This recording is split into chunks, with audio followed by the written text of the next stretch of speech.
Bonsoir à tous. Donc c'est effectivement ma première conférence avec Conferencia. Je suis ravie en tout cas d'aborder avec vous, ce soir l'histoire de la magie à travers les sciences et notamment la physique amusante.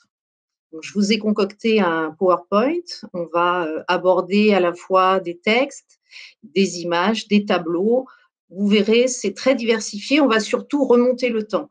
Nous allons voir ensemble que l'illusionniste, suivant l'évolution des techniques et de la société, a choisi au fil des époques de révéler ou non les procédés scientifiques sur lesquels reposaient certains de ses effets magiques. Alors, je vous propose à présent de remonter le temps.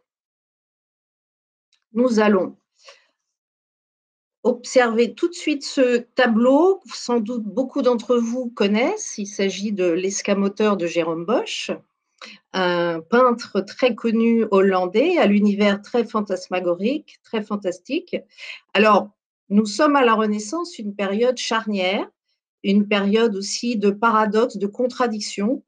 Nous sommes à la transition du XVe et du XVIe siècle, une époque marquante pour l'avènement d'une nouvelle humanité, ce qu'on a appelé à l'époque l'humanisme, qui replace l'homme au centre des préoccupations. Dès lors, on prône le retour au texte antique comme modèle de vie, comme référence artistique.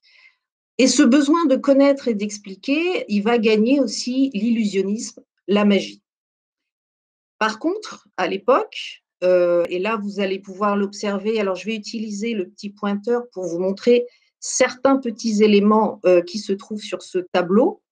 Vous voyez ici à droite le magicien qui, autour de la taille, donc, a son petit sac qu'on appelle une gibecière, les gobelets qui se trouvent sur la table, le cône, la baguette de magie, et vous avez le spectateur ébahi en face, plié en deux. Et surtout, il faut bien observer les petits animaux symboliques qui se trouvent. Vous avez le chien ici avec le bonnet de fou, le hibou qui, à l'époque, est associé à Satan. Et puis vous avez, alors, je ne sais pas si vous l'observez, vous avez une grenouille en fait que l'individu crache de la bouche. C'est l'origine d'ailleurs de l'expression avaler des grenouilles. La grenouille est associée à la crédulité. Et surtout, il faut observer derrière le personnage le coupeur de bourse. Voilà, alors quelle image donne Jérôme Bosch de cet escamoteur? À la fois, malheureusement, une image négative, une image à la fois d'escroc, mais aussi de démon. Alors cette image, malheureusement, va perdurer tout au long de la Renaissance, particulièrement jusqu'aux guerres de religion. Cette image, elle sera à la fois donc dénoncée par les réformés, la religion protestante, mais aussi par les démonologues qui vont évidemment être les principaux porteurs de ces fameuses chasses aux sorcières qui verront leur summum donc pendant les guerres de religion. Alors, à partir du XVe siècle, la volonté de réformer la société médiévale, conjuguée à l'angoisse l'angoisse des démons, euh, vont conduire donc à cette accusation du battleur. Alors, en même temps, et c'est là qu'on va voir que c'est une époque de contradiction. Alors, sur l'image suivante, alors il s'agit ici d'une estampe de Bruegel, Bruegel le Vieux, qui s'appelle La chute du magicien Hermogène. Alors, vous pouvez voir ici le magicien, le battleur, avec ses gobelets attablés, et c'est un véritable capharnaüm autour de lui. Donc, c'est un peu le prolongement du tableau de Jérôme Bosch. On est toujours dans la dénonciation du sorcier qui entraîne les démons derrière lui. Alors, en même temps, cette époque, cette Renaissance, elle est pleine de contradictions, puisque en 1584, on va le voir sur l'image suivante, l'année 1584 est une année très importante, puisqu'on va voir l'édition de deux livres majeurs pour à la fois l'histoire de la magie et l'histoire des sciences. Vous voyez ici à l'image un ouvrage qui s'appelle La première partie des subtiles et plaisantes inventions de Jean Prévost, 1584. Il s'agit tout simplement du premier livre consacré à la magie blanche, publié en français. Alors, c'est un ouvrage assez exceptionnel. La même année, en 1584, est édité en Angleterre le livre The Discovery of Witchcraft, la sorcellerie dévoilée d'un certain Reginald Scott. La première partie des subtiles et plaisantes inventions de Jean Prévost, alors qui est d'origine toulousaine, hein, sans doute issu de la cour du cour royale de Toulouse. Alors l'édition de ces deux ouvrages va marquer un tournant dans l'histoire de la magie sur deux plans. D'abord le plan social, puisque c'est la toute première fois qu'une distinction marquée va être faite entre la magie blanche et la magie noire. Vous voyez cet ouvrage, alors je vais vous montrer une page intérieure.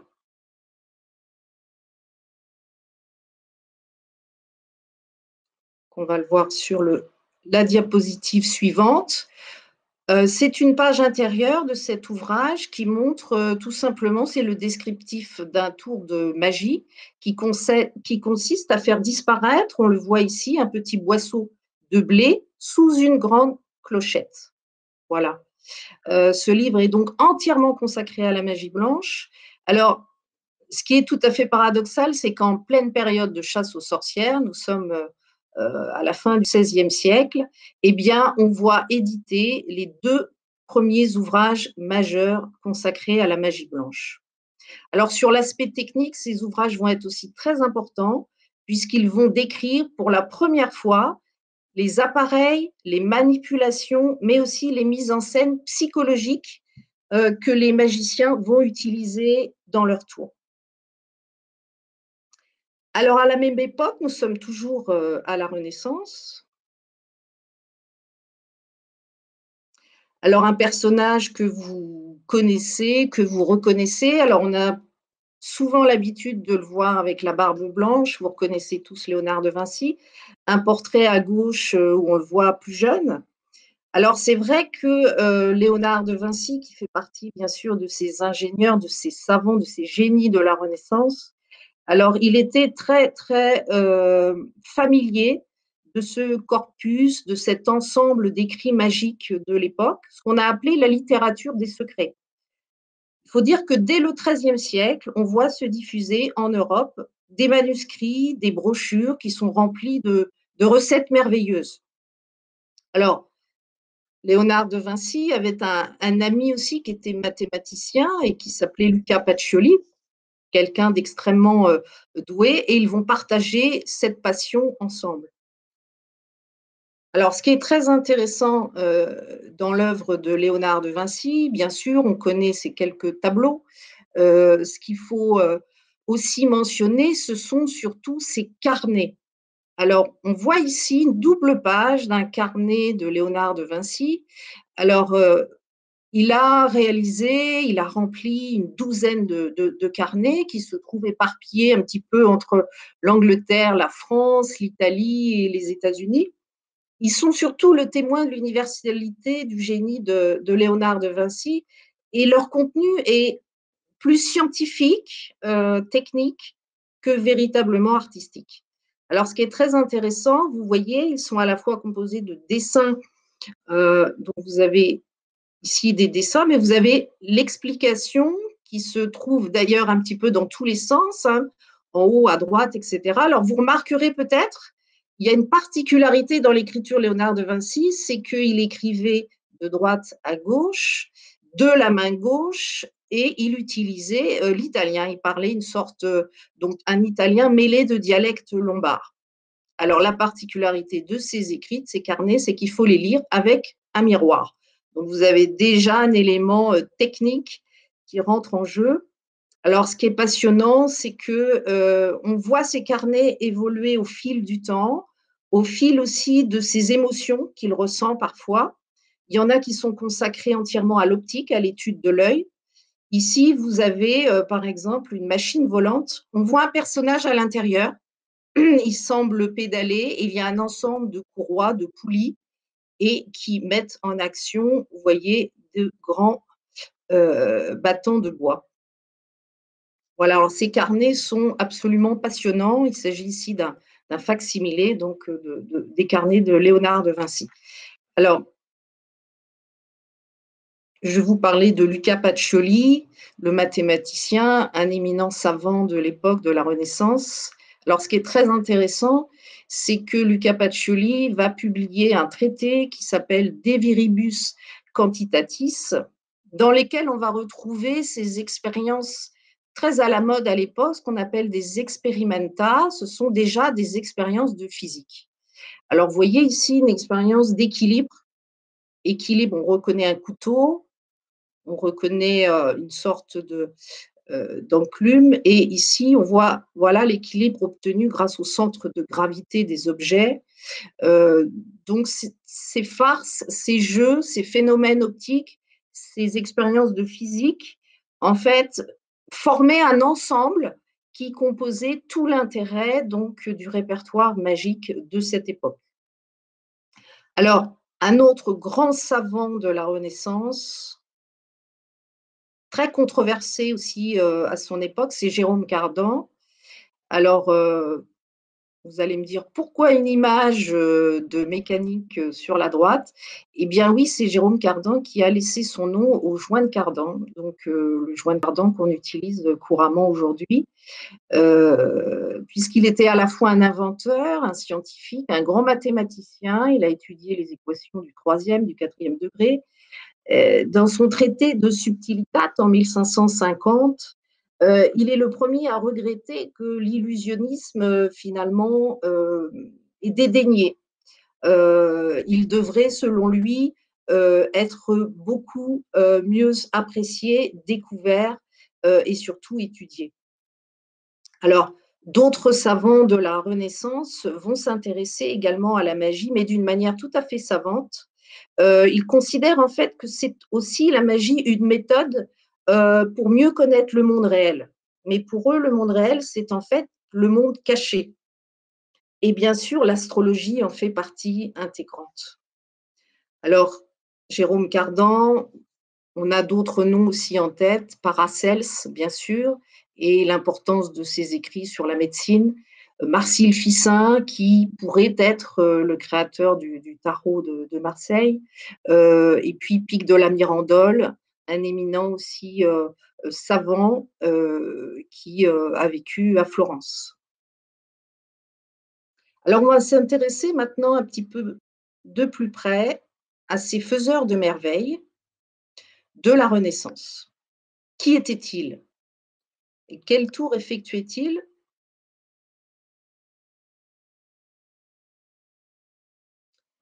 Alors, les faiseurs de merveilles, vous voyez cette magnifique carte de tarot.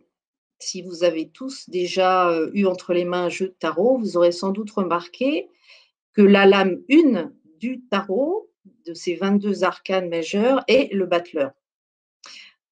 Alors, il est vrai que la figure du battleur a été popularisée, particulièrement grâce, bien sûr, à l'invention de l'imprimerie vers 1470, mais aussi grâce à la diffusion du tarot de Marseille. Alors, des questions sont toujours en suspens. Pourquoi la lame 1 du tarot est consacrée au battleur? Est-ce un point positif ou négatif? Le battleur incarne-t-il une sorte de démiurge qui serait le créateur de ce monde d'illusions? Ou serait-il au contraire au bas de l'échelle sociale? La question reste en suspens. Cependant, dans l'interprétation classique du tarot, le battleur est celui qui a tous les accessoires, toutes les possibilités en main. Toutes les promesses lui sont offertes. À lui de les utiliser le mieux possible.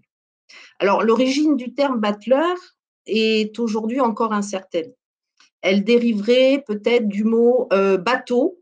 Alors, le mot bateau qui signifierait en fait une sorte de bâton, l'origine de la baguette de magie, ou alors le terme bateau, mais écrit EAULX, et qui désignait à l'époque une mesure de grain, donc qui aurait pris la forme d'une sorte de gobelet. Donc dans tous les cas, ces deux interprétations convergent en fait vers le joueur de gobelet. Donc le terme battleur a précédé dans l'histoire de la magie le terme escamoteur, qui est apparu plus tard au XVIIe siècle. Le terme escamoteur, il viendrait, lui, plutôt du mot escamot, qui désigne, vous savez, la petite boule de liège qu'on dénomme plus tard la muscade. La muscade qui donnera les expressions très utilisées aujourd'hui de joueur de passe-passe ou de passer muscade. Donc, c'est la petite boule de liège qu'on fait apparaître et disparaître sous les gobelets. Alors, on va voir une représentation de l'époque de ces battleurs.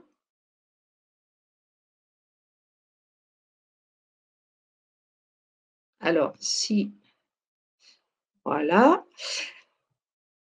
Alors, on voit ici donc une gravure qui date des années 1690. On voit l'opérateur Turpin. Alors, il est juché sur une petite table, comme ça se faisait communément à l'époque. D'ailleurs, souvent des petites tables à 3 pieds. On le voit, vous voyez toujours sa gibecière autour de la taille et son bâton, sa baguette de magie à la main. Alors, à l'époque, ils se produisent bien entendu plutôt sur les foires, sur les grandes foires, notamment parisiennes. Alors, ce qu'il faut savoir, c'est que le répertoire des battleurs de l'époque est très impressionnant, voire spectaculaire. Alors, on tranche, on perce, on décapite même. Les forains, d'ailleurs, se servent de leur tour aussi pour vendre des onguents de guérison. Alors, d'autres font voyager des petites balles ou du grain, on l'a vu tout à l'heure, apparition, disparition de blé ou autre, au cri toujours de passe-passe. Et puis certains vont même jusqu'à faire apparaître aussi des crapauds. On utilise en fait à la fois les aliments à disposition de l'époque, qui sont accessibles, tels que des œufs, des pommes, des anneaux qu'on fait apparaître ou disparaître, et on mélange facilement les tours de magie puis les farces et attrapes. Alors c'est vrai que les badauds, les spectateurs font souvent les frais aussi de ces blagues, puisque, par exemple, ils se prennent parfois de vilains coups sur les doigts ou ils croquent des noisettes pleines d'encre. Alors, dans les cours aristocratiques, on se délasse aussi l'esprit avec des expériences amusantes. On utilise des trucages simples ou des principes scientifiques un petit peu plus complexes.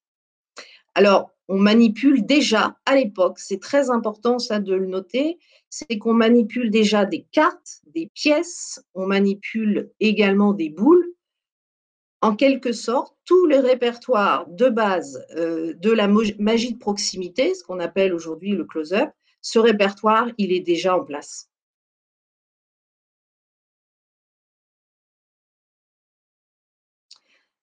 Alors, on a parlé de ces magiciens de rue, ces magiciens qui se produisent sur les places publiques, dans les foires, mais il y a aussi, à partir du XVIe siècle, des gentilshommes magiciens qui se produisent dans les cours princières ou royales pour présenter des numéros de prestigitation. On rappelle, par exemple, on peut le lire dans les annales, qu'en 1538, un certain Juan d'Almo, un gentilhomme espagnol, est invité à se produire à la cour du roi François Ier, et notamment pour des tours de cartes. Il est vrai qu'à l'époque, le roi François Ier était un grand mécène pour les artistes et il appréciait particulièrement les magiciens. C'est donc lui qui fera venir François Ier, Léonard de Vinci en France. Vers la fin de sa vie, il arrive en 1516. Vous savez qu'il sera invité donc à s'installer à Amboise, au Clos Lucé d'Amboise, pour les 3 dernières années de sa vie. Il va bien sûr faire des tours de magie pour la cour, mais aussi fabriquer des automates étonnants. On en a un exemple ici. Vous voyez ce magnifique lion qui est une reconstitution dont les pattes et la tête étaient articulées et il pouvait voir son flanc s'ouvrir et laisser tomber des fleurs de lys, qui était bien sûr un hommage au roi François Ier. À diverses reprises, donc, Léonard de Vinci va être le grand organisateur des fêtes du roi François Ier. Il l'aura été auparavant déjà pour le roi Louis XII. Alors, on a aussi un autre exemple d'un autre personnage assez fameux qui s'appelait Cosimo Ruggieri. Alors, vous voyez ici à l'image, en fait, la chambre où aurait séjourné Cosimo Ruggieri, qui se trouve en Touraine, au château de Chaumont-sur-Loire. Alors, on est un petit peu plus tard, à l'époque de Catherine de Médicis, et Cosimo Ruggieri était en fait le protégé. Vous savez qu'elle est arrivée en France avec sa cour d'astrologues, se rappelle de Nostradamus, mais Cosimo Ruggieri était tout à fait aussi intéressant.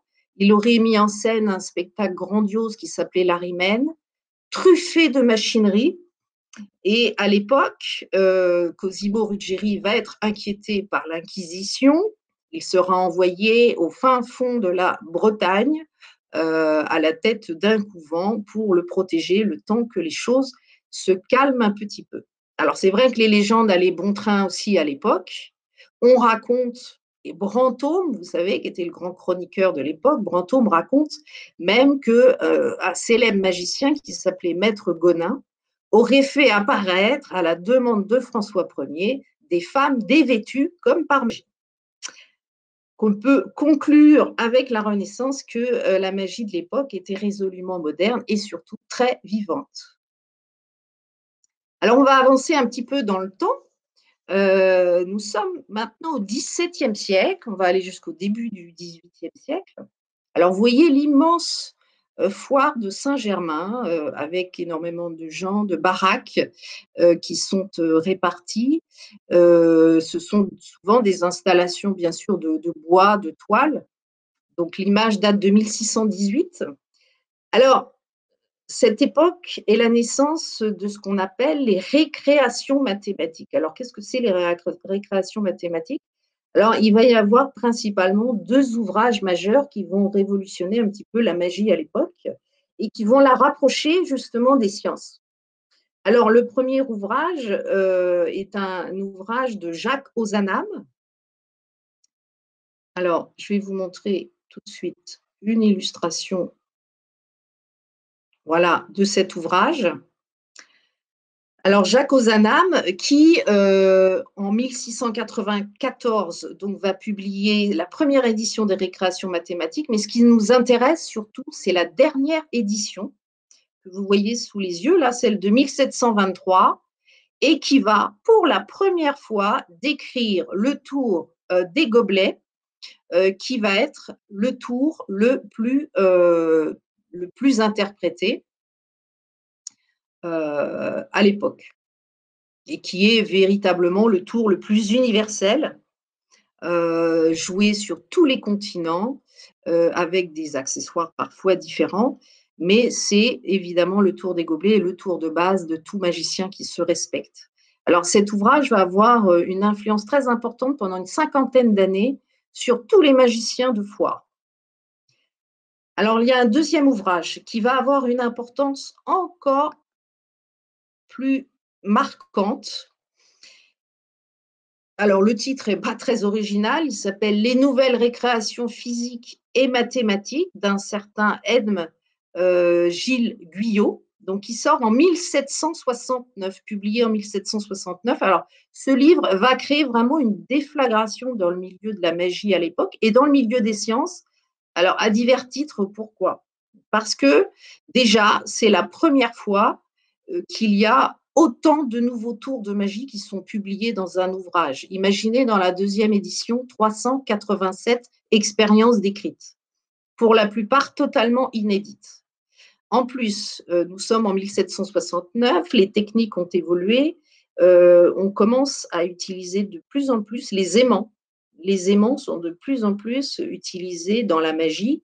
Au moins une vingtaine de tours y sont consacrés dans cet ouvrage. Et vous voyez, la page qui vous est présentée là vous montre justement des petits cadrans qui sont en fait aimantés. Donc, on va mélanger des expériences de divination avec, bien sûr, donc des techniques qui sont dissimulées à l'intérieur des objets. Donc, beaucoup d'objets sont décrits dans cet ouvrage et c'est ce qui en fait l'originalité. Alors, on décrit par exemple, donc on le voit ici, des cadrans dotés d'aiguilles, mais il y a des pendules sonnantes, des bocaux remplis d'eau, des balances, même des objets en carton-pâte. Et ce qui est totalement nouveau, c'est que pour la première fois, on détaille comment construire ces appareils et aussi l'effet surprenant qu'ils permettent d'obtenir auprès des spectateurs. Ça, c'est totalement nouveau, c'est-à-dire que pour la première fois, on se préoccupe aussi de la psychologie des tours de magie. Alors, l'autre grand apport de cet ouvrage, c'est que pour la toute première fois, à la fin de l'ouvrage, on trouve une liste d'appareils, donc des appareils qui sont décrits, avec les prix. Donc, c'est-à-dire qu'on peut désormais acheter et même directement auprès de l'éditeur ces appareils, ce qui en fait le tout premier catalogue de prestidigitation dans le commerce. C'est un petit peu le début de ce qu'on appellera après les marchands de trucs, donc les fabricants de matériel de magie, et ce qui va inciter tout le monde à la fois à diversifier le répertoire de tours et également à diminuer le coût des appareils. Alors, on avance toujours dans le temps et là, on va aborder une page tout à fait fascinante, puisque c'est, l'esprit des Lumières, c'est cette deuxième partie du XVIIIe siècle avec un personnage, tout à fait, original, l'abbé Nollet, qui va rester une figure éminente de ces sciences expérimentales. Alors, c'est vrai qu'à l'époque, les idées, vous savez, les découvertes d'Isaac Newton, vont se répandre partout en Europe, via l'Angleterre, via la Hollande. Et Paris, à son tour, va devenir une capitale des sciences et notamment de la physique expérimentale. Alors, l'abbé Nollet, dès les années 1730, il va devenir, lui, un peu le chantre de cette nouvelle physique qui va gagner petit à petit les différentes couches sociales, ça va devenir en fait un plaisir à la mode. Tout le monde, comme on disait à l'époque, va se piquer de science. Ça va devenir un plaisir mondain. Dans les salons privés, on présente des expériences de physique. Et puis, l'abbé Nollet, il va aussi donner des conférences qui vont être ouvertes à des auditeurs de toutes conditions sociales. Alors, ces conférences vont avoir tellement de succès qu'il va les réunir dans des ouvrages. Il va publier en 6 volumes en 1743 ce qu'il appellera les leçons de physique expérimentale. Alors, c'est un personnage incroyable parce qu'il va aussi donc amener la science à la cour du roi Louis XV à l'époque. L'université, bien sûr, aussi va s'intéresser à la physique. Et il va réaliser des expériences tout à fait étonnantes, notamment à la cour de Versailles.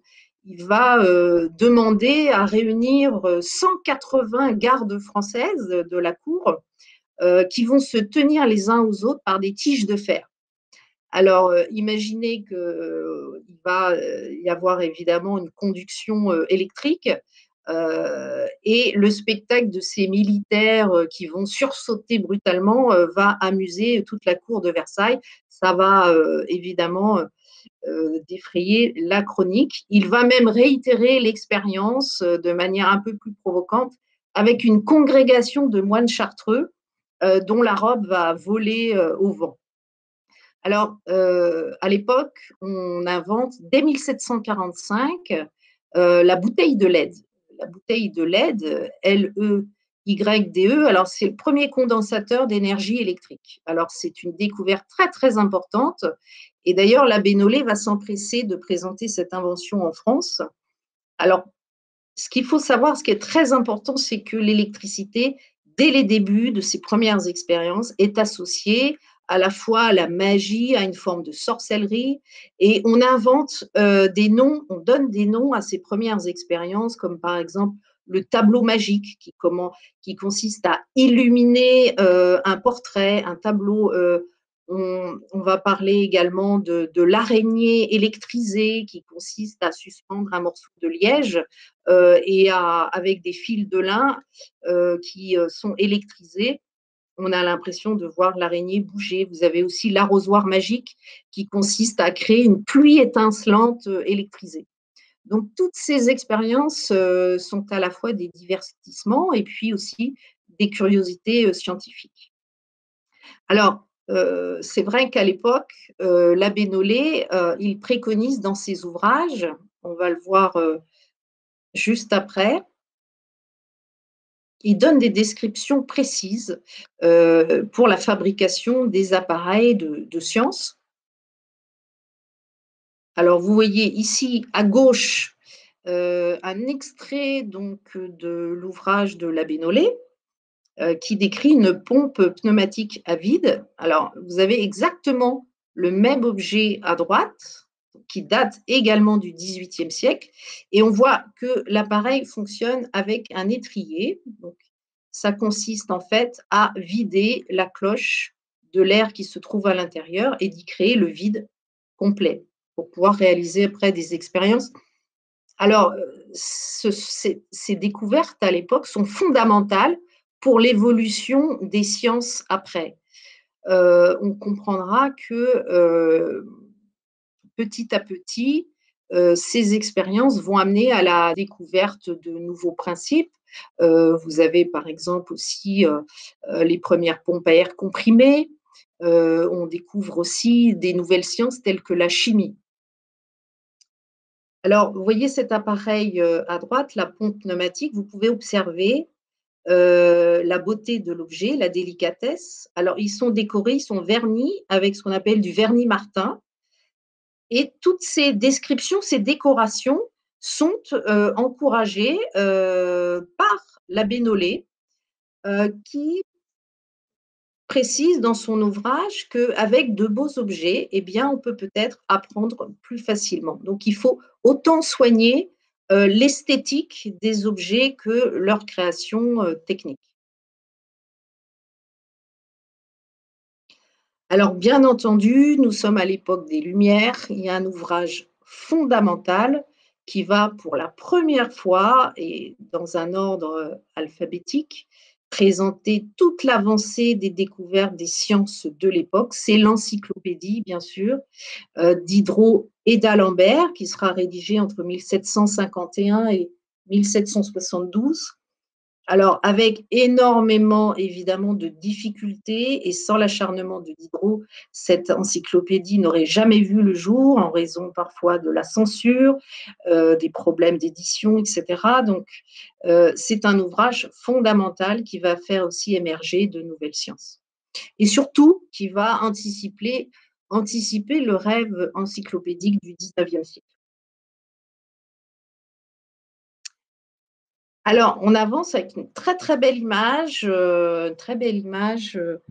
du château de Chenonceau qui se trouve en Touraine. Pourquoi le château de Chenonceau? Vous allez comprendre très vite. C'est qu'à l'intérieur du château se trouve un magnifique cabinet de physique du XVIIIe siècle et qui est associé au personnage de Jean-Jacques Rousseau. Alors, on connaît tous Jean-Jacques Rousseau, bien sûr, le philosophe qui prône un retour à la nature, le contrat social, etc. Mais on connaît beaucoup moins le physicien et encore moins le magicien. Alors c'est vrai qu'à l'époque, Jean-Jacques Rousseau, en 1745, est très jeune. Hein, Jean-Jacques Rousseau est né en 1712, il a une trentaine d'années, il est secrétaire à l'époque du châtelain du château de Chenonceau, Charles-Louis Dupin de Franqueuil. Et ils vont ensemble, donc ils se piquent de science. Et sur les pas de l'abbé Nollet, influencés d'ailleurs par les ouvrages de l'abbé Nollet, ils vont réaliser, construire leurs propres appareils de physique. Un cabinet assez exceptionnel que vous pourrez découvrir là-bas. Et il faut savoir aussi que Jean-Jacques Rousseau, c'est pas très connu, a publié, mais après sa mort, malheureusement, un gros ouvrage. Il a écrit un gros ouvrage consacré à la chimie. Donc, l'une de ses passions, c'était également la chimie. Alors, donc des objets, vous verrez, je vous en ai parlé tout à l'heure, des pompes, des balances hydrostatiques. Et il y avait aussi donc des objets qui servaient à distiller des matières qu'on appelait des cornus. Ils sont des objets très fragiles parce qu'ils sont en terre. Alors, au château de Chenonceau, vous pourrez voir ce genre d'objets très fragiles. Alors, ce qu'on connaît moins, c'est que Jean-Jacques Rousseau s'est passionné pour la magie. Et ça, c'est assez incroyable. Il y a eu des recherches de fait à ce sujet-là. Alors, dans ses mémoires déjà, dans certains de ses ouvrages, il nous raconte que tout jeune, il a été démonstrateur de certains appareils de physique, tels que la fontaine de Héron. Alors la fontaine de Héron, c'est, un appareil hydraulique, une sorte de vase communicant, et dont les premières réalisations, les premières descriptions datent de l'école d'Alexandrie, hein, 1er siècle après Jésus-Christ. Alors Jean-Jacques Rousseau nous raconte un petit peu plus tard qu'il a été secrétaire à l'ambassade de Venise, et qu'à l'époque, il fait des expériences de divination. Donc déjà de la transmission de pensée. Un petit peu plus tard, il nous parle dans l'ouvrage sur son contrat social, il va évoquer l'existence du tour de la corde hindoue. C'est un tour, légendaire d'origine, chinoise, indienne.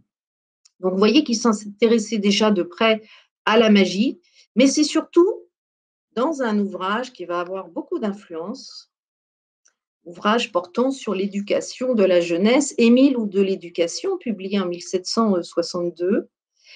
Dans cet ouvrage, Jean-Jacques Rousseau exprime clairement le fait que il considère que s'intéresser à la magie blanche, c'est aussi développer des vertus éducatives auprès notamment des jeunes enfants.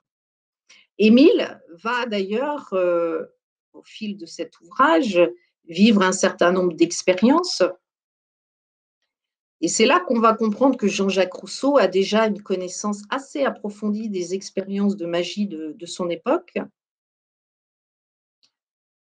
Alors, on le voit sur cette illustration, qui est d'ailleurs extraite du livre Émile ou de l'éducation.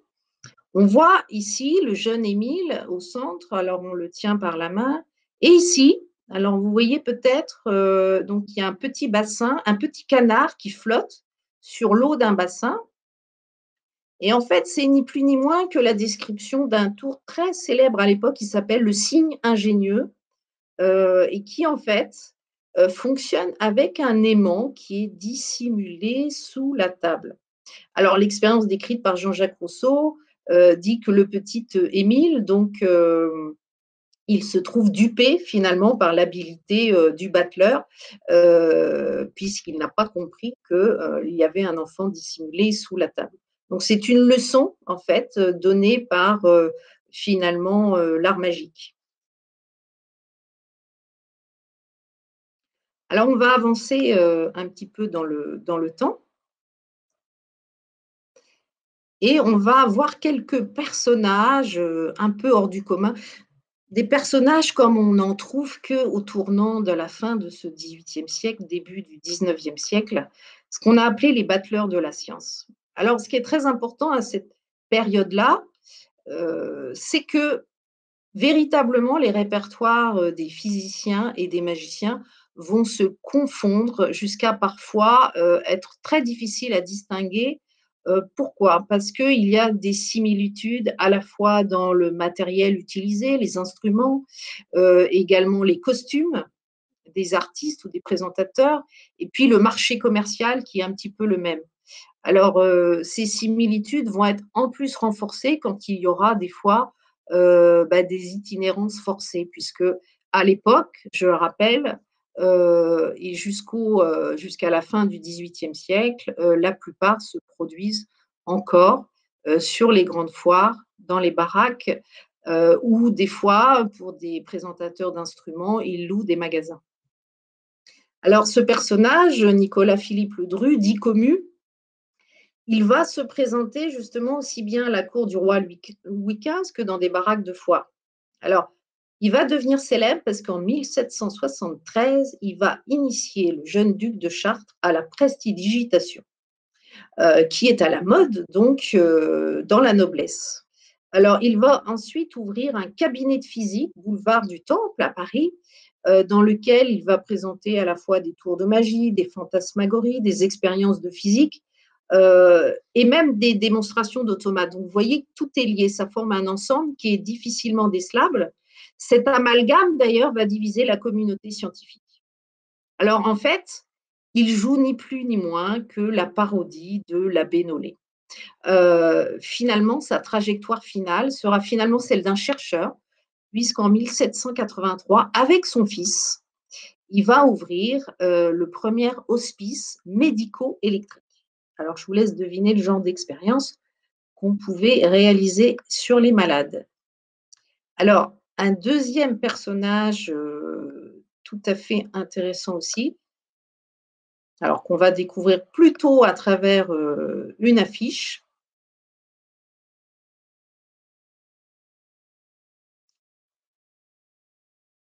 Voilà.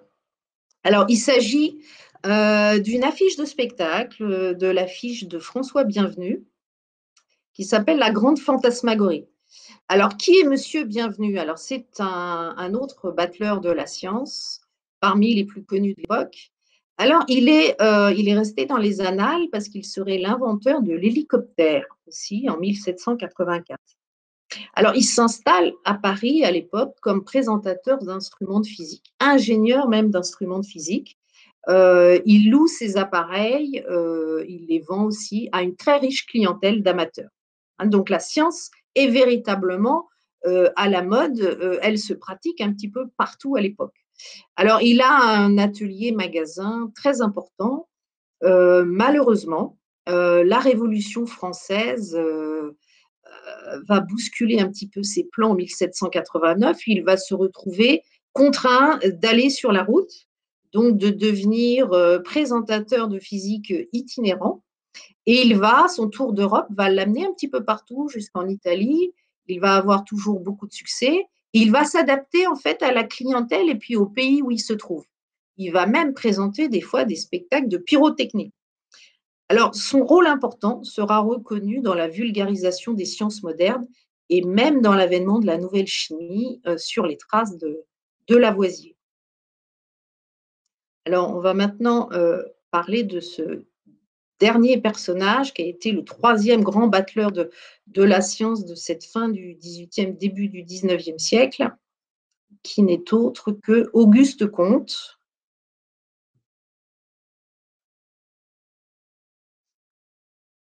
Donc, je vais vous montrer tout de suite une image.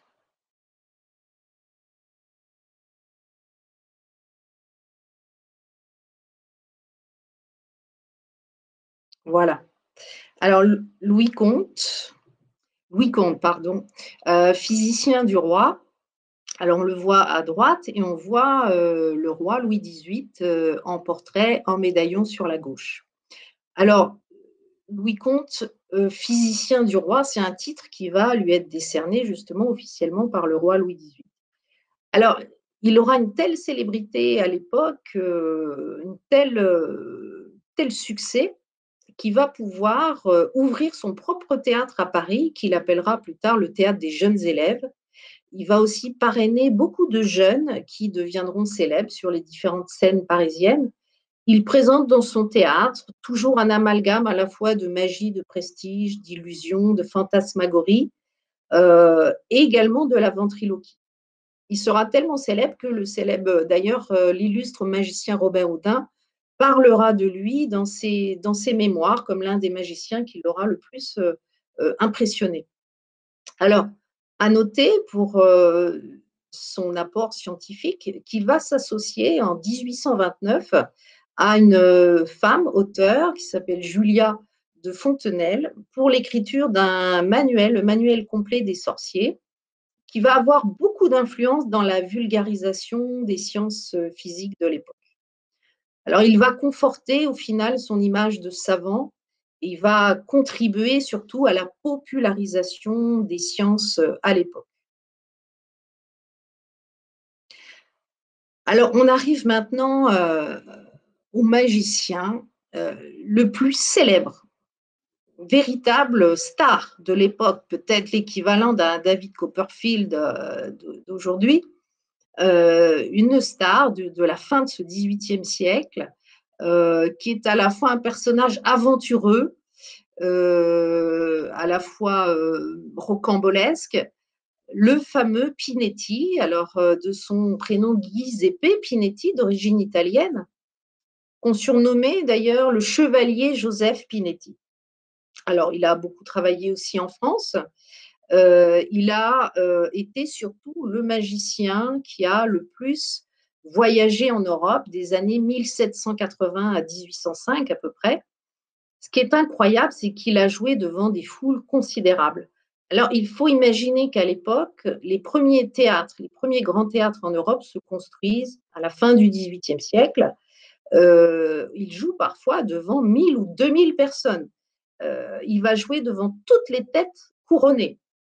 Alors, imaginez qu'il est invité à l'automne 1783 à la cour de Louis XVI à Fontainebleau. Il va éblouir la cour de ces tours qui sont très variées. Alors, vous pouvez apercevoir ici sur l'image, vous avez un petit appareil qui se trouve sur la droite, qui est une machine de Ramsden, qui est une machine qui sert à faire de l'électricité statique. Alors,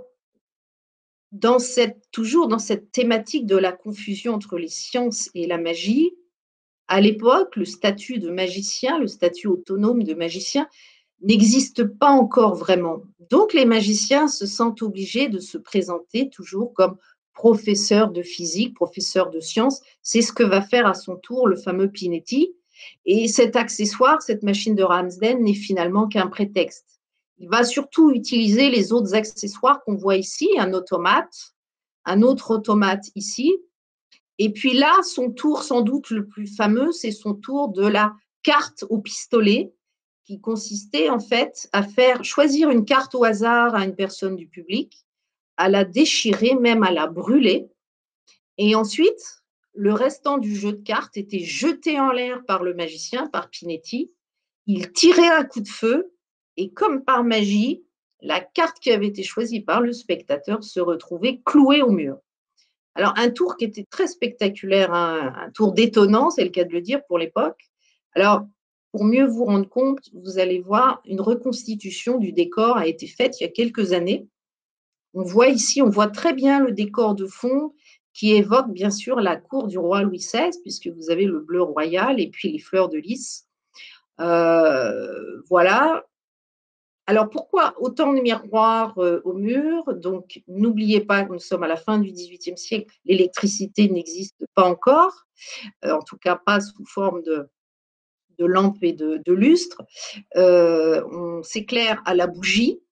Néanmoins, Pinetti utilisait une profusion de bougies pour donner une sorte de presque éblouir les spectateurs. C'est pour ça que les miroirs servaient à renvoyer l'image et à démultiplier l'espace.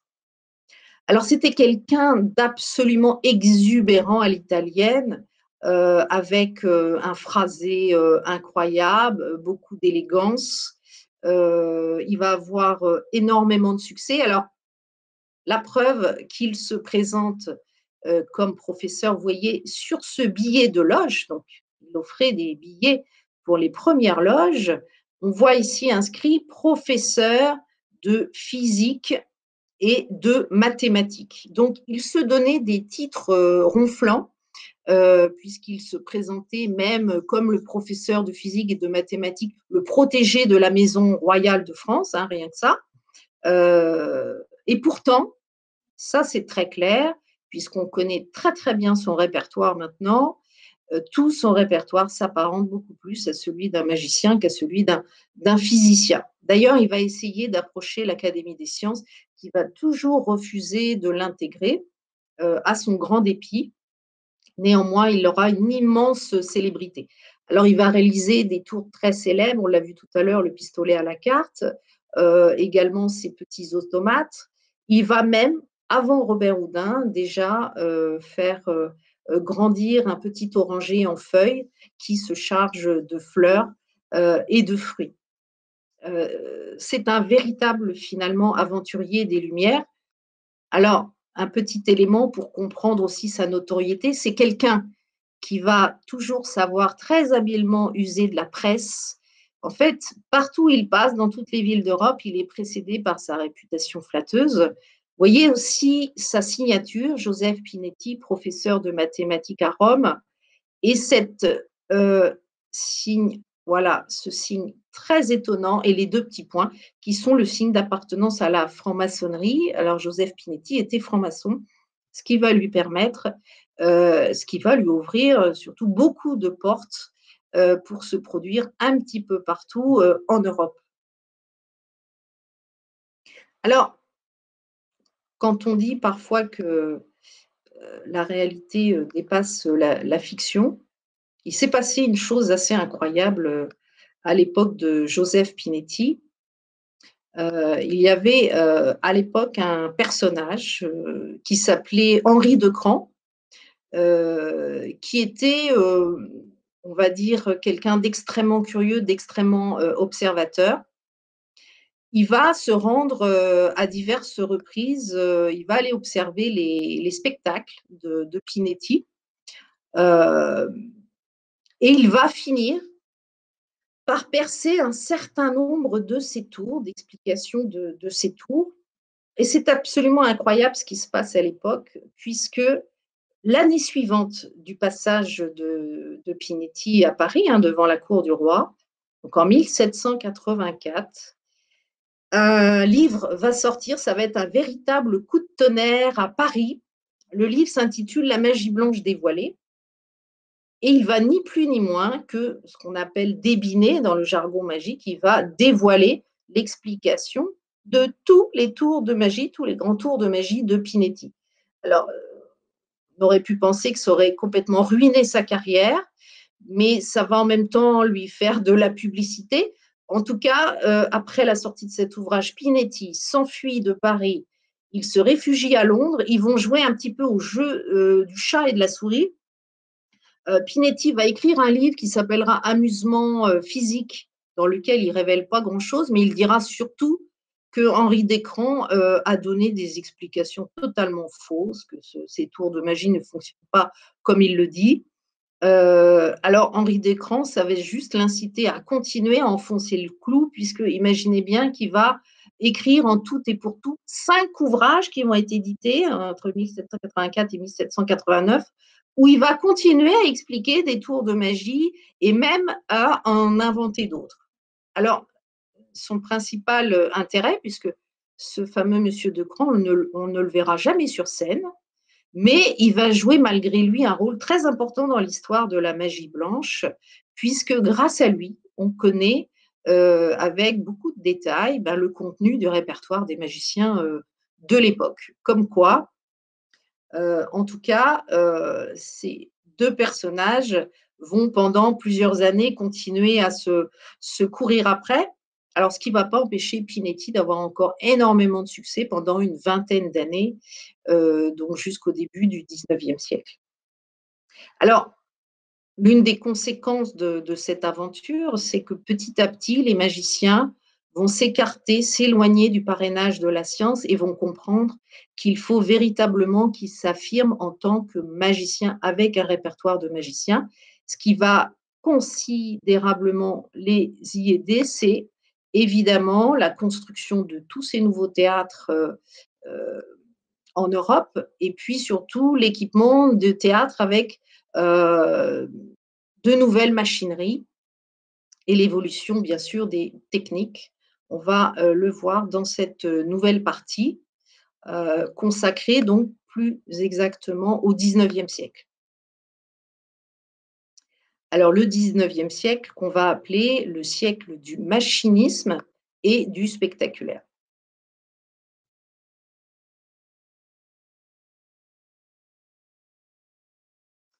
Alors, vous voyez ici une gravure, enfin une photographie plutôt très ancienne qui représente, on voit les initiales en haut, RH, c'est le théâtre Robert Houdin qui se trouve à Paris, à l'époque, boulevard des Italiens, qui, on est à la charnière là, des années 1900.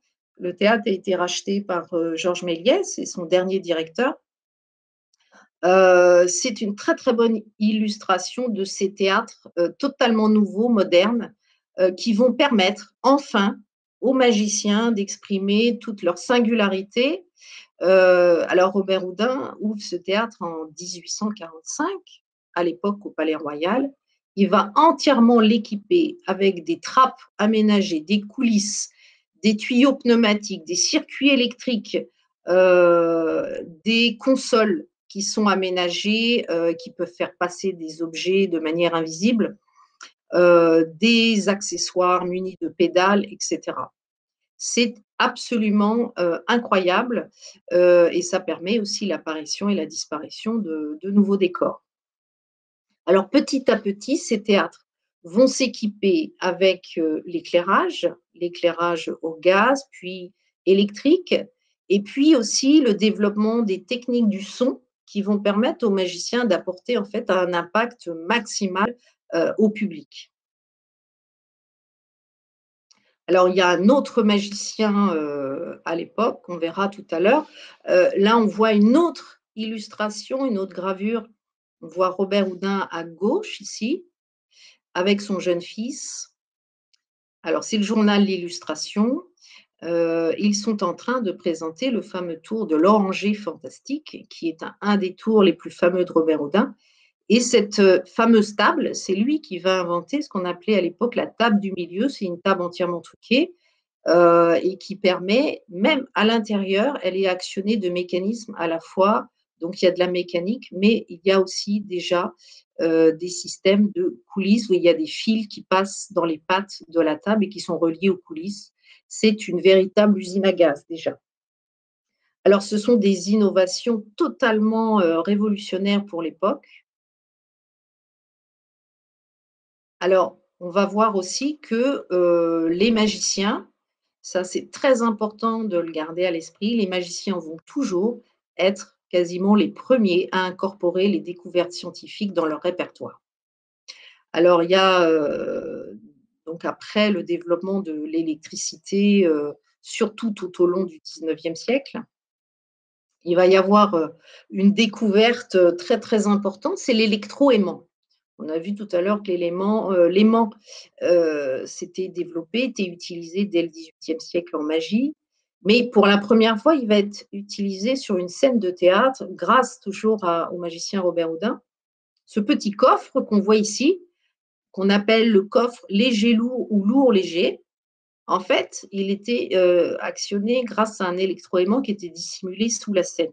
Il permettait, par exemple, on faisait monter un spectateur sur scène qui soulevait le coffre sans aucun problème. Ensuite, on actionnait cet électroaimant et d'un seul coup, eh bien, le magicien faisait croire qu'avec ses pouvoirs particuliers, il avait ôté toute force au spectateur qui devenait aussi faible qu'un enfant. Donc le tout pouvait fonctionner bien sûr dans les deux sens. On le faisait évoluer en fonction de la mise en scène du spectacle, mais c'est en tout cas totalement révolutionnaire. Alors ce qu'il faut savoir, c'est que Robert Houdin va utiliser l'électricité dans d'autres tours. Par exemple, il va suspendre au-dessus de la scène un coffre transparent dans lequel il va faire apparaître des pièces. euh, et tout cela sera actionné grâce à des filins électriques qui sont dissimulés à l'intérieur des rubans qui suspendent en fait le coffret.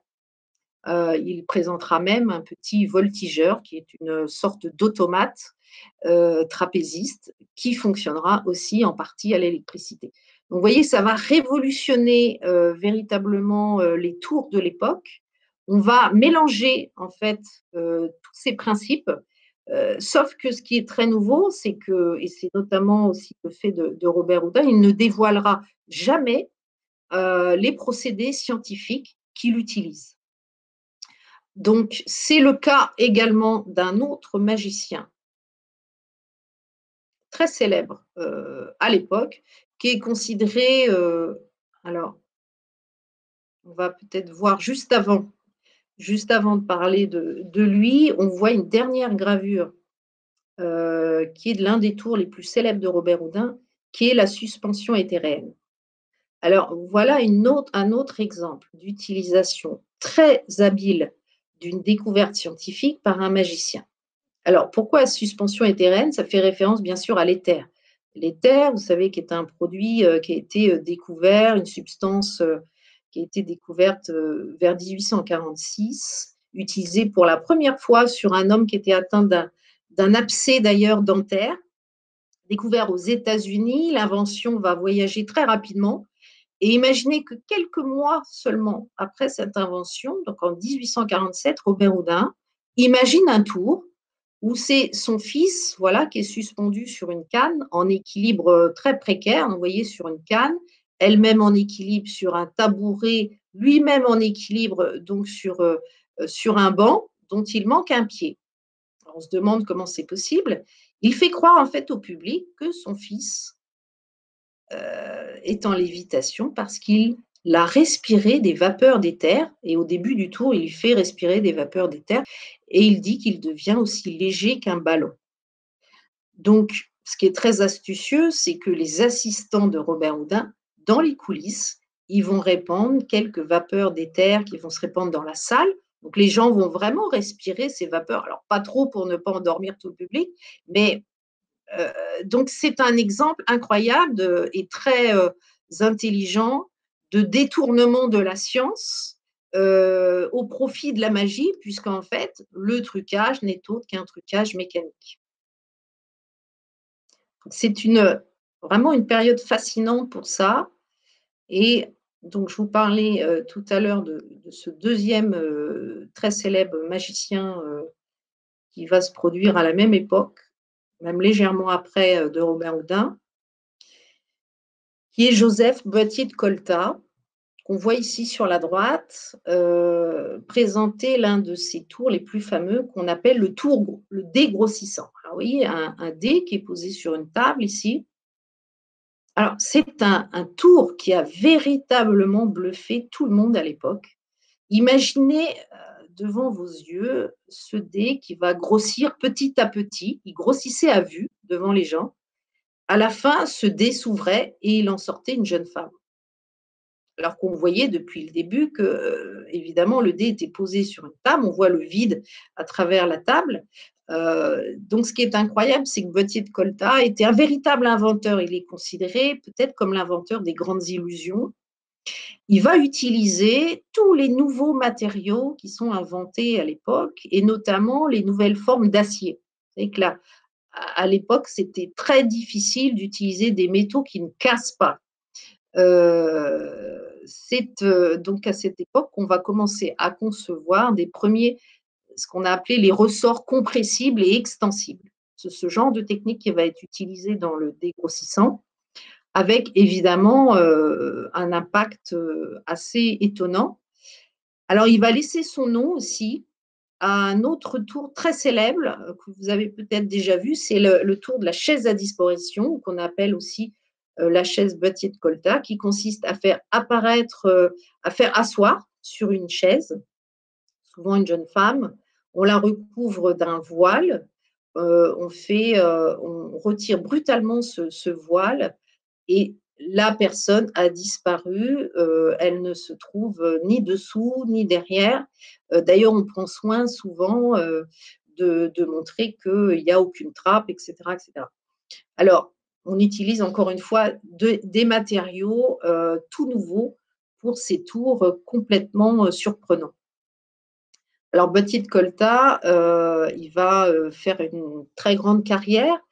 Il va avoir le soin, alors ça c'est tout nouveau aussi pour l'époque, pour la première fois, on va déposer des brevets scientifiques pour protéger ses inventions. Dans tous les pays où il va voyager, où il va se produire, il va à chaque fois déposer des brevets nouveaux parce que la législation n'est pas forcément la même.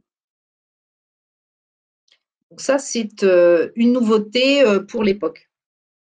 Alors, on termine cette partie consacrée au théâtre et à leur installation technique en citant peut-être une citation aussi de Robert Houdin qui disait effectivement que on ne doit rien négliger de tout ce qui peut concourir à égarer l'esprit des spectateurs. Donc, parfois, on mélange trois, quatre principes, effets pour détourner l'attention du spectateur. Alors, un autre élément très, très important des découvertes scientifiques en magie à l'époque, c'est toute la nouvelle magie optique. Alors, la nouvelle magie optique, elle va s'appuyer sur deux découvertes très, très importantes. Alors, ce qui est très important, c'est que ces effets de théâtre sont toujours utilisés aujourd'hui en 2022. Ils ont juste intégrer les nouvelles technologies, les nouveaux appareils de projection, par exemple. Mais on en voit un exemple là sur cette image. Vous voyez le truc des spectres vivants. Alors qu'on appelle du nom de son inventeur le Pepper Ghost. Le Pepper Ghost qui veut dire le fantôme de Pepper. Alors qui était ce monsieur Pepper? C'était John Henry Pepper. Il travaillait à l'époque à Londres à la Royal Technic Institution, qui est l'équivalent, si vous voulez, du Palais de la Découverte ou de la Cité de la Villette aujourd'hui. Il était un simple démonstrateur de physique à l'époque, hein, scientifique. Et un jour, on vient lui présenter une invention incroyable, et c'est lui qui va avoir l'idée géniale, en fait, de la développer, de la commercialiser, et surtout d'en équiper les différents théâtres. Alors, en quoi consiste ce fantôme des Pepper? Vous voyez ici un vrai comédien qui est déguisé en fantôme. Il est fortement éclairé par une lanterne magique. Donc, il se trouve sous la scène du théâtre. En fait, c'est son reflet dans une vitre inclinée à 45 degrés. Alors, imaginez une très très grande vitre. On voit son spectre apparaître sur scène ici, qui est un fantôme, donc on peut transpercer. Et en fait, les spectateurs n'y voient que du feu, puisqu'ils voient le fantôme à travers la vitre. Alors, cet effet va avoir un impact énorme sur les mises en scène, à tel point qu'un certain nombre de théâtres vont être réaménagés, les fosses des théâtres vont être réaménagées pour installer ce dispositif. Il y a même une période où on sera carrément en rupture de stock de vitres. Les théâtres en réclament un petit peu partout.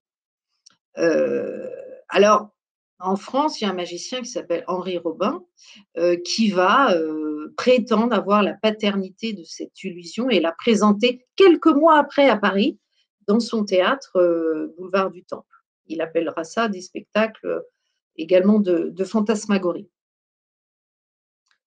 Alors après ce fantôme de Pepper, il y a une autre innovation technique, toujours basée sur des principes optiques, qu'on appelle le théâtre noir. Le théâtre noir est toujours utilisé aujourd'hui. Vous pouvez par exemple voir des numéros des magiciens qu'on appelle les chapeaux blancs et qui est entièrement basé sur le théâtre noir. Vous voyez ici une magnifique affiche du musée Grévin, la magie noire. Alors on peut imaginer, vous voyez, c'était des apparitions en fait lumineuses. En quoi consiste le théâtre noir? Il consistait en fait à habiller toute la scène de velours noir, et la plupart des magiciens comédiens étaient également recouverts de velours noir, permettant de les dissimuler et permettant surtout de faire apparaître des objets qui, eux, devenaient fluorescents, lumineux, tels des squelettes, des crânes, où on voyait juste apparaître un chapeau, par exemple. Donc, il fallait évidemment avoir un système d'éclairage très particulier. Tout devait être calibré de façon précise pour que l'effet marche bien, évidemment. Euh, donc, ces deux trucages, on a peine à imaginer l'impact que ça a eu à l'époque. Ça a véritablement révolutionné les mises en scène théâtrales et magiques.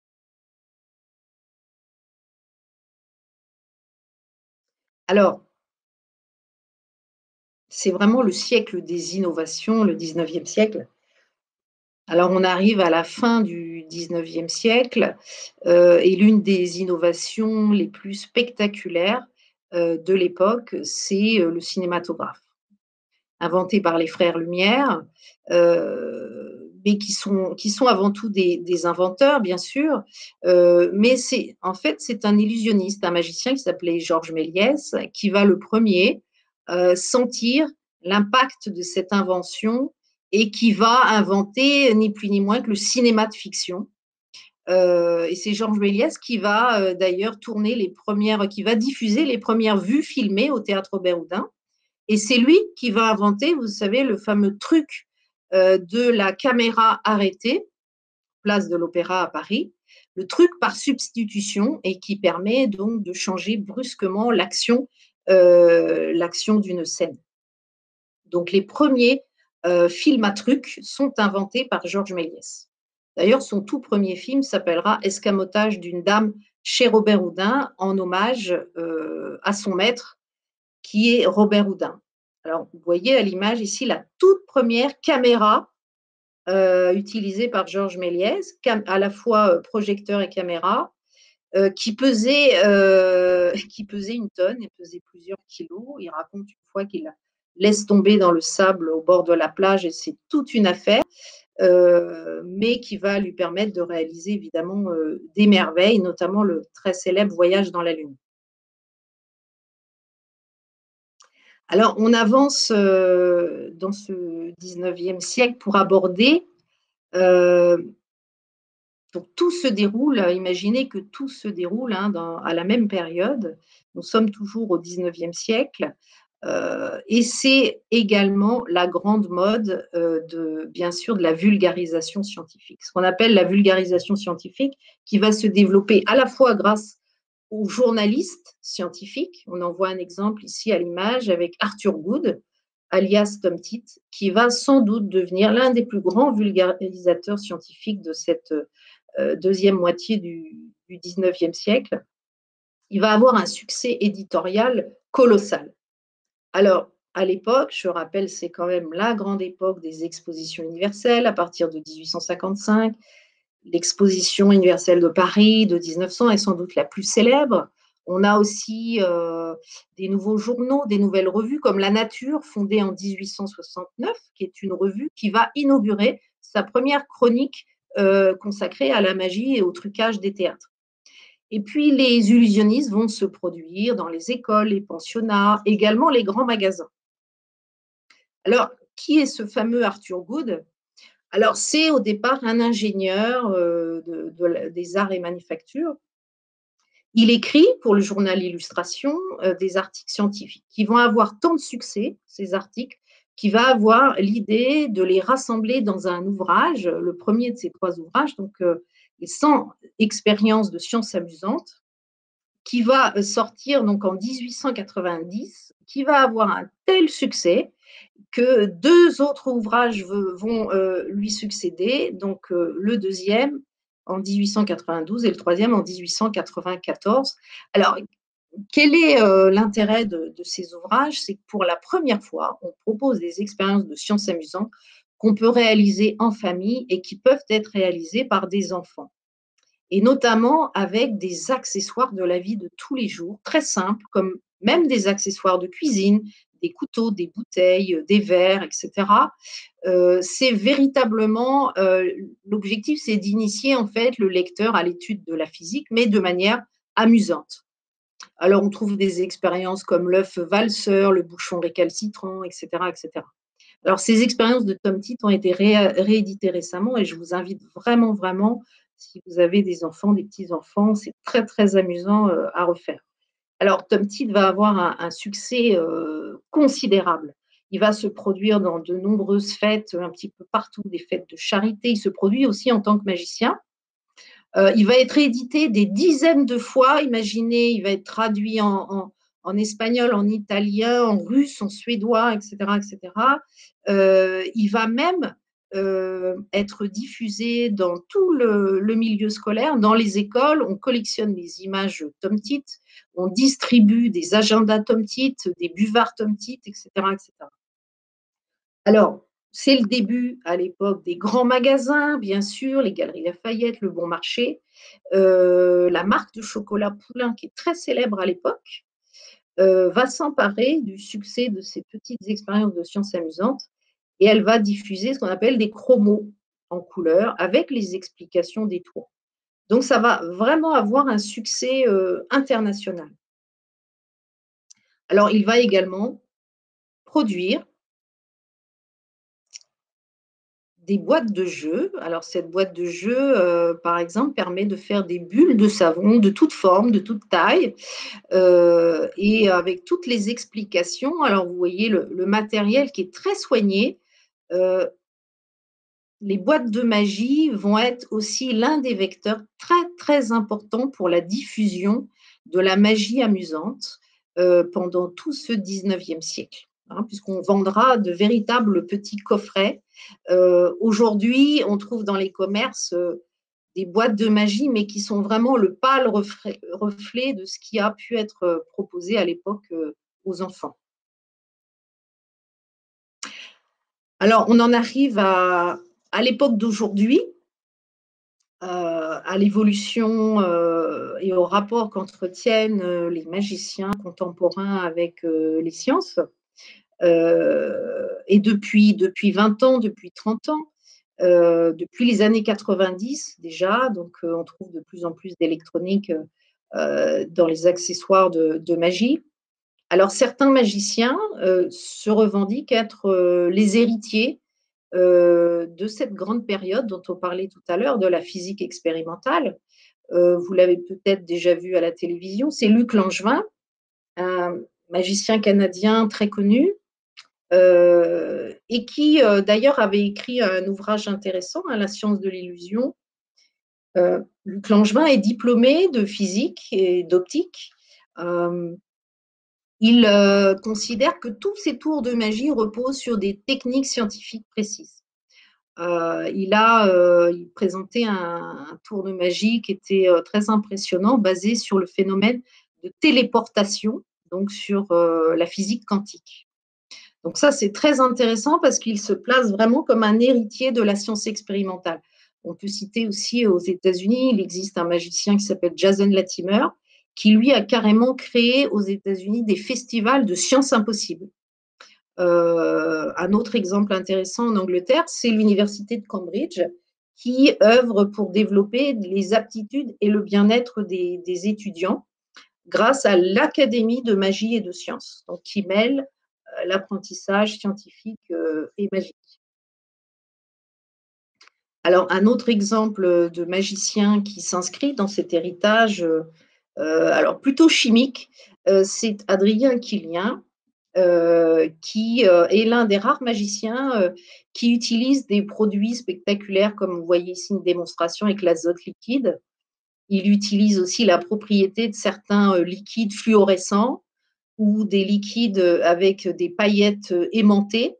Il fait des cocktails magiques multicolores, apparition de couleurs dans des verres, etc. Donc c'est très impressionnant. Et c'est vraiment dans cette continuité des expériences chimiques, des premières expériences du XVIIIe siècle. Alors un autre pan de ce lien qu'entretiennent les magiciens aujourd'hui avec la science, c'est ce qu'on appelle la magie augmentée, la réalité virtuelle. Alors, l'un des précurseurs, ça a été Marco Tempest, un artiste suisse, qui a carrément créé, lui, un Magic Lab, un laboratoire de magie et de science, dans lequel il utilise des techniques numériques pour générer de nouvelles illusions. Alors, il a inspiré beaucoup d'artistes, comme celui que vous voyez là à l'écran, Kenris Murat, qui a créé un magnifique numéro qui utilise des drones sur scène. Alors là, on n'en voit qu'un, mais c'est vraiment un balai de drones qu'on voit évoluer au-dessus de sa tête. Et il combine d'ailleurs les hologrammes, apparition et disparition de drones. Donc ça, c'est une autre façon très originale de combiner les découvertes scientifiques avec la mise en scène magique. Alors, euh, il y a également un autre personnage qui s'appelle Marc Dossetto, qui a beaucoup fait évoluer en magie les techniques de mapping vidéo et qui combine d'ailleurs la magie réelle et des projections virtuelles sur des décors.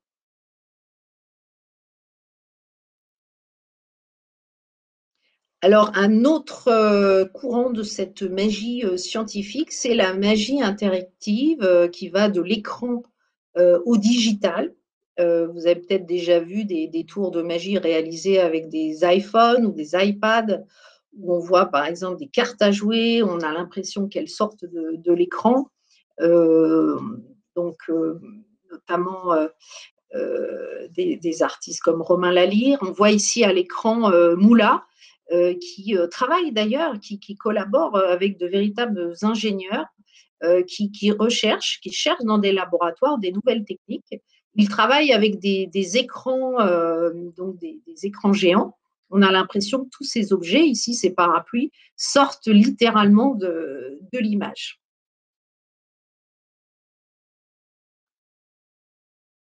Enfin, on évoque aussi, alors peut pas tous les montrer, mais dans les magiciens, chercheurs, Thierry Collet qui travaille beaucoup sur les nouvelles techniques de communication et notamment sur l'influence psychologique, que peuvent avoir, nos, téléphones portables, qui sont maintenant des auxiliaires, omniprésents de notre vie quotidienne.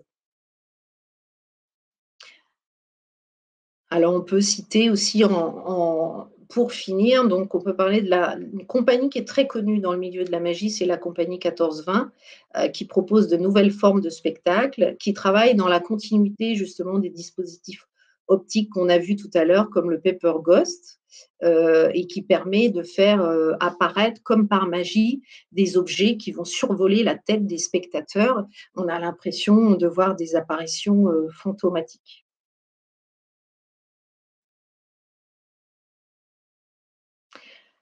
Alors voilà pourquoi cette boîte, de magie, de Gérard Majax. On a beaucoup parlé de Gérard Majax, récemment. Hem, alors tout simplement pour lui faire un petit clin d'œil, et aussi parce que, Gérard Majax a été, et c'est connu dans le milieu magique, l'un des derniers à produire des boîtes de magie d'une grande qualité, hein, jusqu'aux années, 80. Et il avait soin d'ailleurs de tester les objets, même sur la main des enfants, d'utiliser, de faire des partenariats avec des industries pour qu'il y ait un matériel de qualité. Il a même créé une boîte de magie sur la magie du papier qui était totalement originale et novatrice. Donc voilà, c'est un clin d'œil parce que c'est finalement, quand on pose la question à beaucoup de jeunes magiciens, ils ont souvent commencé avec une boîte de magie offerte à Noël. Alors, pour conclure cette présentation, alors une très belle citation d'Auguste Lumière, donc l'un des inventeurs du cinématographe. L'examen approfondi de l'essence même de l'illusion, de ses modes d'infiltration dans nos esprits, pourrait avoir une incalculable portée dans les discussions scientifiques.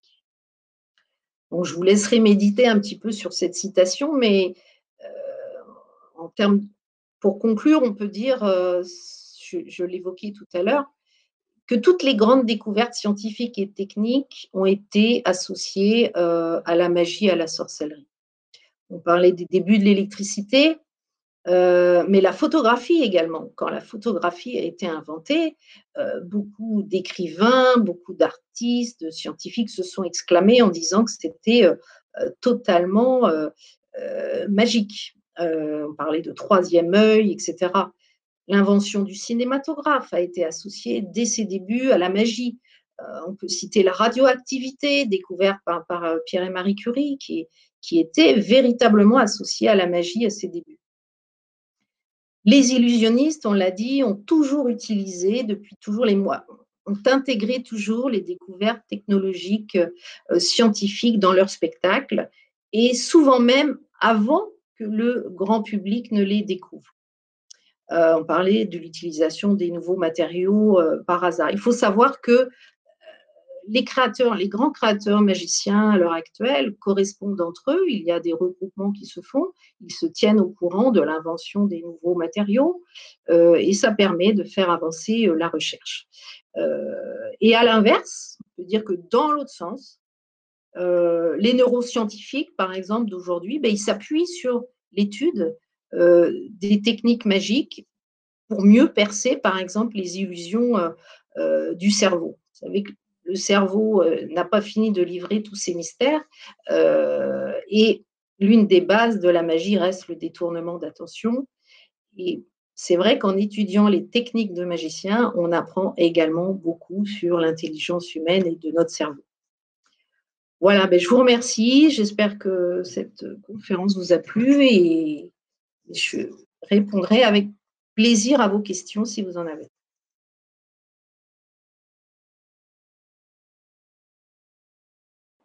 Alors oui, par rapport à Chenonceau, alors je ne sais pas de quand date la visite de Nicole,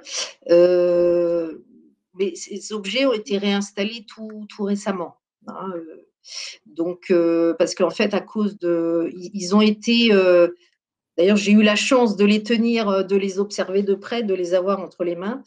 Ils ont été entreposés pendant un certain nombre d'années malheureusement gardés dans des entrepôts et ils ont retrouvé tout récemment leur lieu de création. Merci beaucoup pour votre réponse. On a une autre question de Nicole.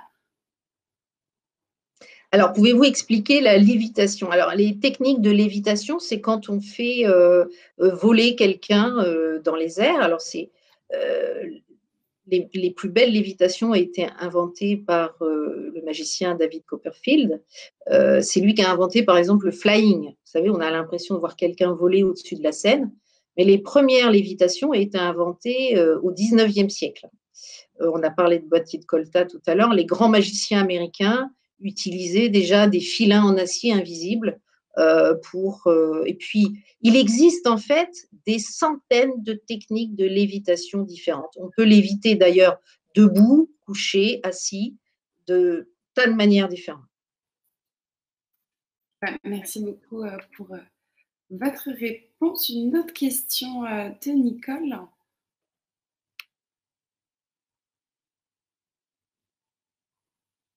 Alors, je ne comprends pas la question, mais…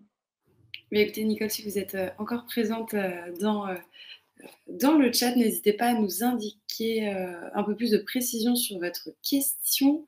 On a également une question de Sophie. Alors, je n'ai pas écrit d'ouvrage. Par contre, j'avais conçu une exposition en fait sur ce thème, dont je me suis inspirée d'ailleurs pour faire cette conférence. Donc, c'est pour ça que j'ai eu la chance notamment d'avoir entre les mains ce fameux ouvrage de magie de 1584, qui est vraiment un ouvrage exceptionnel. Alors, j'avais diffusé une petite bibliographie qui sera peut-être consultable. Voilà, vous pourrez la consulter puis la voir en replay, je pense. Alors, il n'y a pas, en fait, comme le sujet de cette conférence, et en fait, il a été créé sur mesure. Il n'existe pas véritablement d'ouvrage sur ce thème, mais plusieurs ouvrages qui regroupent un petit peu tous les thèmes. Ça dépend si vous voulez pratiquer. Si vous voulez réaliser des expériences, je vous conseille d'acheter le grand livre des expériences de Tom Titt ou le premier ouvrage, là, sur les 50 expériences à faire chez soi avec des accessoires tout simples. Vous pouvez aussi acheter les carnets de Léonard de Vinci parce que c'est passionnant. Il y a toutes les explications de ses inventions. Il avait même inventé une horloge qui tirait les gens endormis par les pieds, hein, avec un système de contrepoids. C'était un réveil matin un peu brutal. Mais on trouve plein de choses étonnantes. Et puis, La science de l'illusion de Luc Langevin, c'est un ouvrage récent qui est intéressant à lire aussi. Bien, merci. Donc, on vous laissera la bibliographie, je pense, juste en dessous de la vidéo qu'on vous enverra en replay. Comme ça, vous aurez toutes les sources de Céline pour pouvoir approfondir. On a une autre question de Catherine.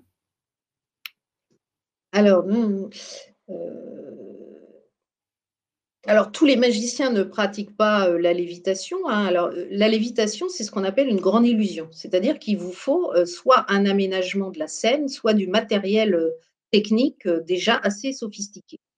Donc, chaque magicien propose ses spécialités différentes. Il y en a qui vont juste faire des tours de manipulation sur scène. Alors, le magicien, le battleur et l'illusionniste, c'est exactement la même personne. Sauf qu'au fil des époques, les termes ont évolué. Le terme battleur, c'est le terme le plus ancien. Ensuite, on a vu qu'au XVIIe siècle, il y a eu le terme escamoteur. Ensuite, vous avez eu, ça a été inventé d'ailleurs en 1819, le terme prestidigitateur, qui est assez compliqué à prononcer. Ça veut dire qu'à l'époque, on voulait mettre en avant justement les tours de manipulation.